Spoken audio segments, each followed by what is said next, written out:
Very common at sasagutin ko today. Kagaya ng ang tao ba ay dapat maghirap or kailangan maghirap bago ma-attain ang peace and prosperity sa buhay? Kailangan ba ang mag-asawa ay lagi nag-aaway? Kailangan ba na talagang pag ayaw na, give up na? Wala na. Kaya, to help me prove all those or answer it sensibly, I want to ask you muna, sino naniniwala sa perfect marriage? Asa kamay?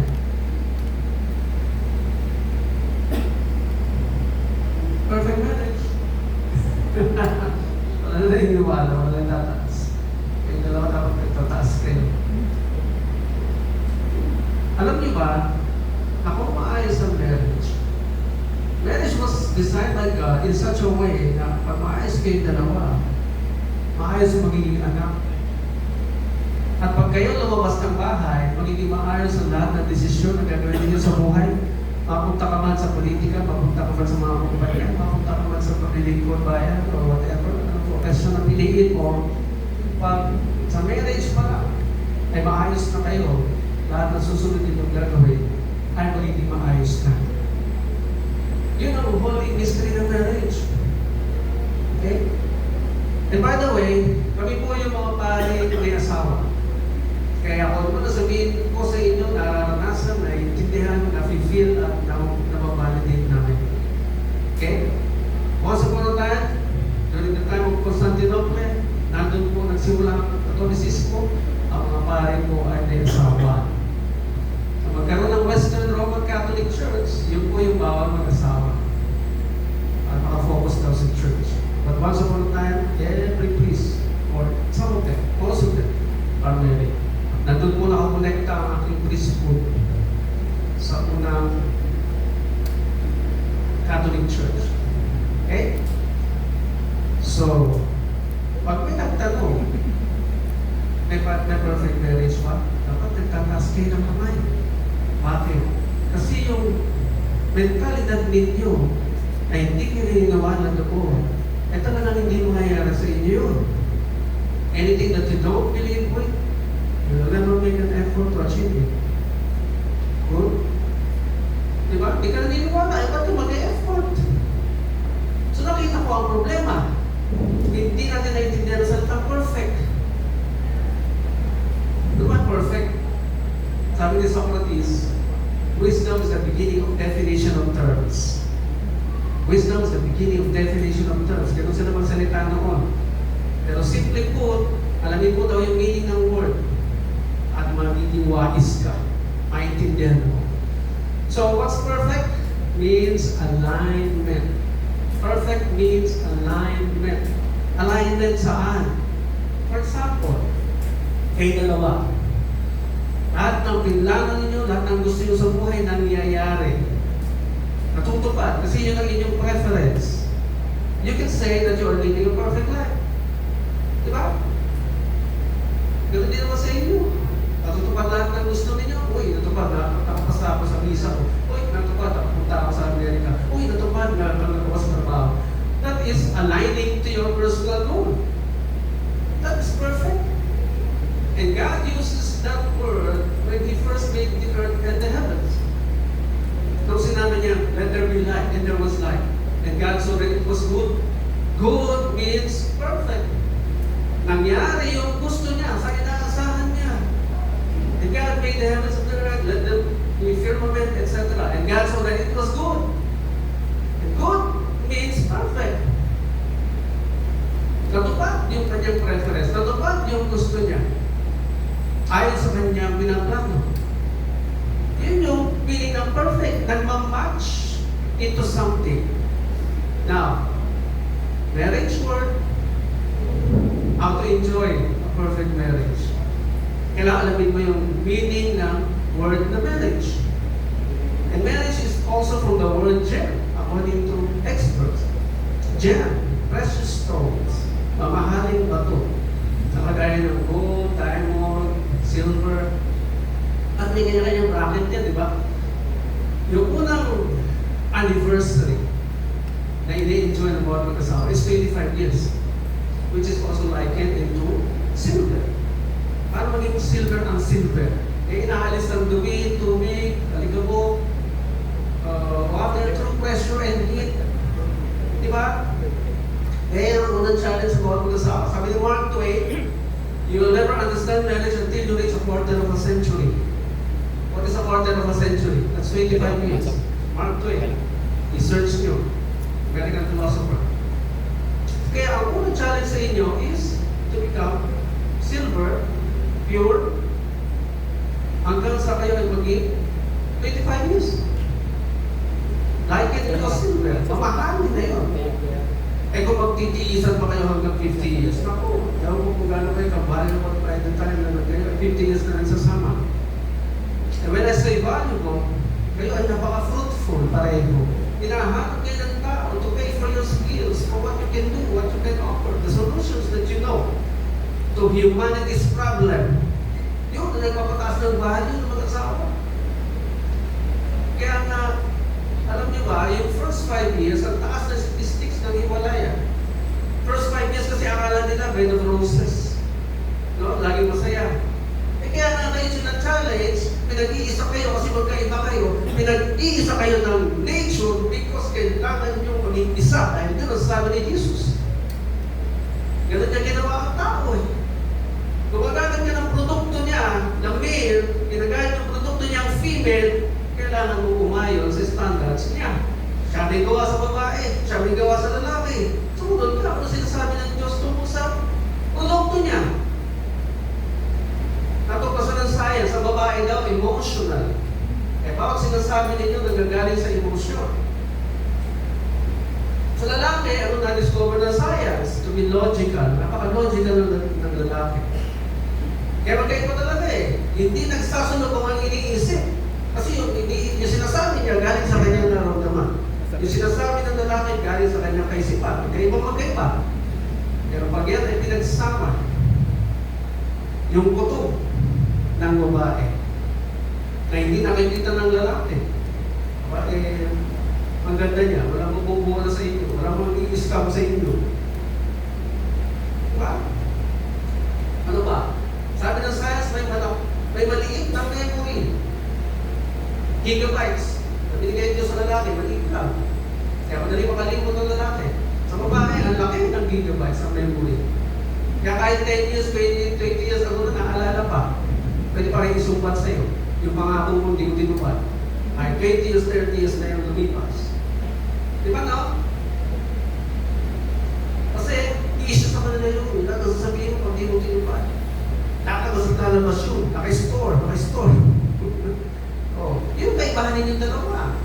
So pag naiintindihan na kung paano gamitin ang produktong babae, kung paano gamitin ang produktong lalaki, ay naku, magbe-benepisyo dapat kayo dyan. Kaya nga, yung gem na sinasabi, yung marriage na pilit kayo pinag-iisa, habang nagtatagal ang marriage, natatanggal na ang masasamang ugali. Diba? Yung mga bagay na nagpapagalit sa asawa mo, hindi mo na dapat ginagawa. Yun nga yung proseso ng pag-iisa eh.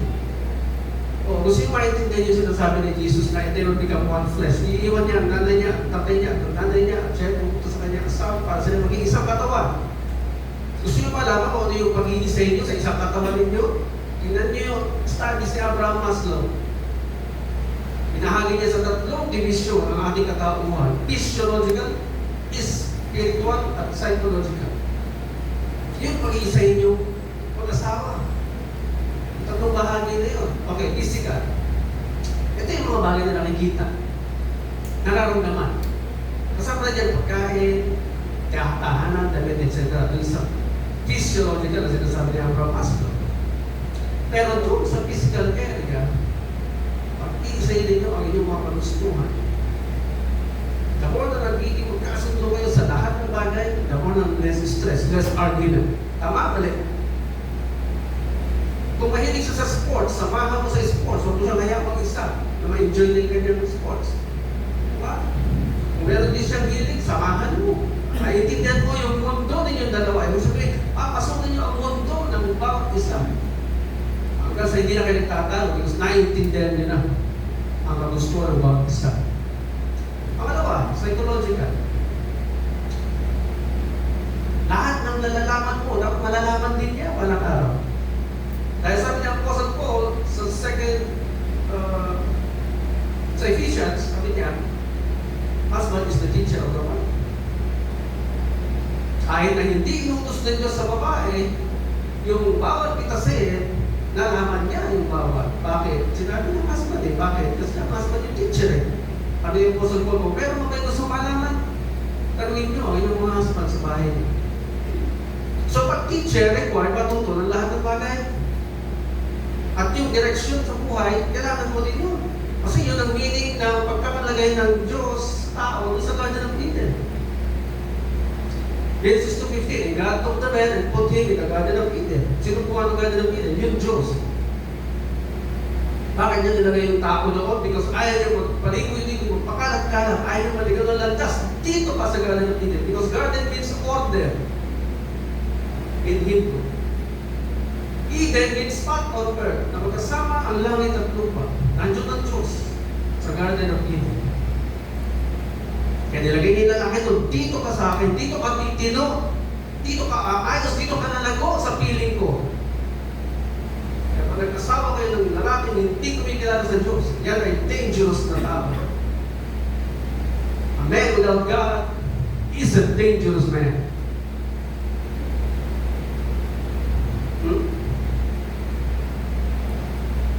Pag nagmamalaki yan sa Diyos, hindi wala na yung sarili niya, tumakbo ka na. Sa araw, sasaktan ka niya. Hindi takot sa batas ng Diyos, hindi rin takot sa batas ng tao yan. Madaling manakit yung ganun lalaki. Diba? Kaya tingnan niyo yung mga biktima ng bawsi at dami. Bakit? Kasi itong pinairan, love lang love hindi ito Kaya nga nandito to sa ibabaw, gamitin mo na Bago ito Diba? So, tayo sa batas. Kailangan ko mag-lecture kasi walang tataas ng kamay sa inyo. Maiksi lang to. Marriage, according to family code, batas na tayo matatalino ang naggawa nito. Article 1, marriage is a special contract between the male and the female. Special contract, pakinggan niyo. It's special contract. Bakit special? Because may ordinary civil code. Ordinary contract ang tawag kapag pareho ninyong terms and conditions na sunod, basta wala kayong pinaviolate na anumang batas, customs, public policy, yan ay katanggap-tanggap sa hukuman. Pag meron hindi sumunod sa kontrata nyo, tatakbo ka sa korte, hindi na nandyan sa kontrata nyo, hindi mo sinunod to.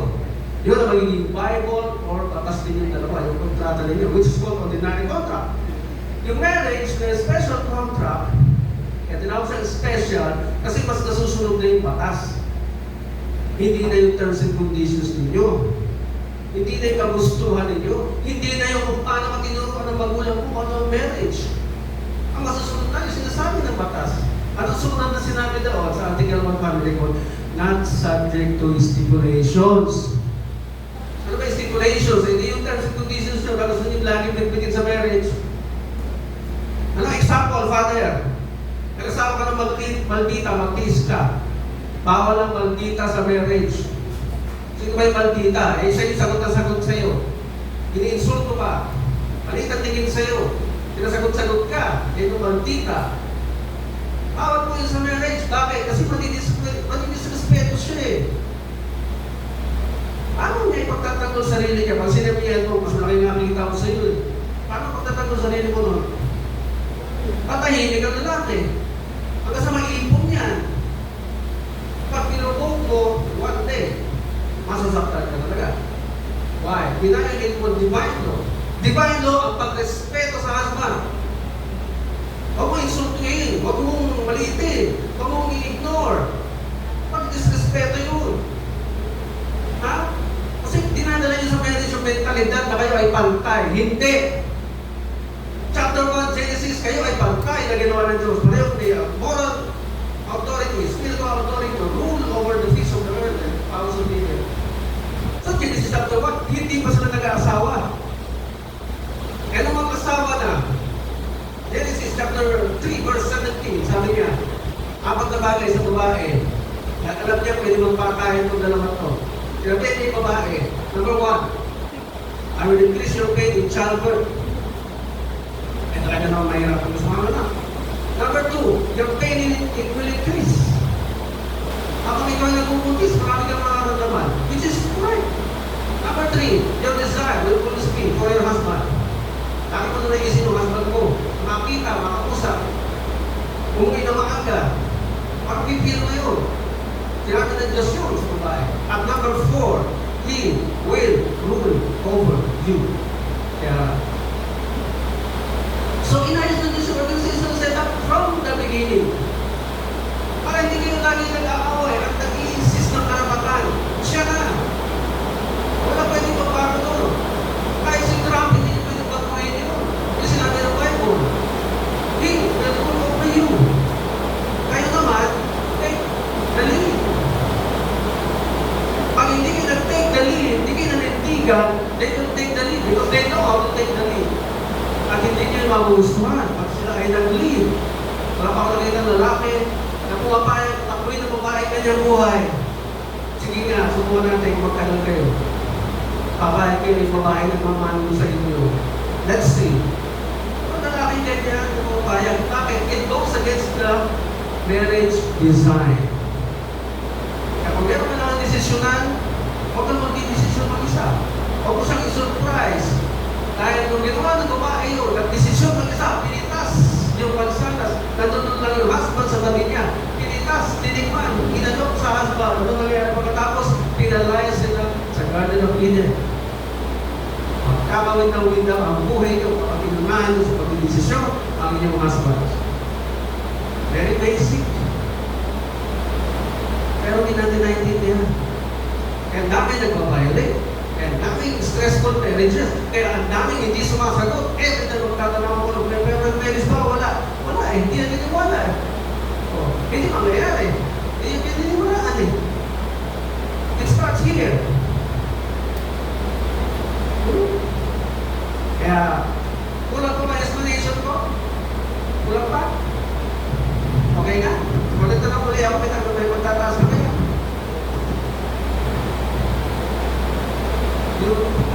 You're supposed to enjoy your partnership together. Your home can be a heaven on earth. Kaya nga nung pinalaya sila mag-asawa sa Garden of Eden, in the presence of God, kasi ang meaning ng Garden of Eden, living under the presence of God. Gusto mo enjoy yung heaven sa inyong tahanan?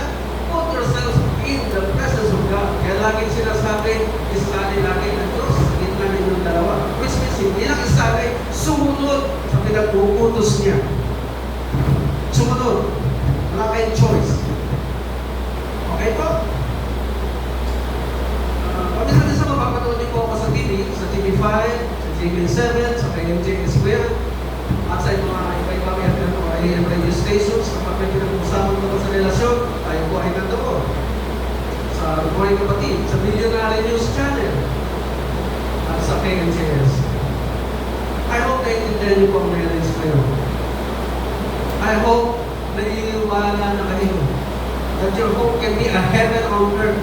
Kaya pag yan yung nasunod, everything that you will decide later, labas niyo ng bahay, ang tino. Matino yung organisasyon na sinalihan mo, matino yung politikang sinalihan mo, matino ang bawat desisyon ng bawat male and female na nasa tahanang gawa sa environment of God. So, challenge ko sa inyo, 25 years. Huwag niyo ipagmalaki yung 10 years, 15 years, 25 years ang ipagmalaki ninyo. Because doon bumaba yung statistics. 2 o 3 na lang.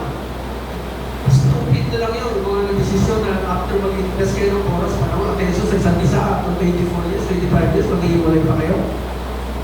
Diba? Stupidity. Tawag doon. You need to know the design of marriage. Otherwise, you will never enjoy marriage. It was supposed to benefit everybody in the community. That's why laging pamilya ang sinisilip. Kapag mataas ang krimen, pag mataas ang korupsyon, pag mataas ang problema ng bayan, pamilya lagi ang sinisilip. Saan yung taong yan. Diba? Ilabas niyo sa mundo.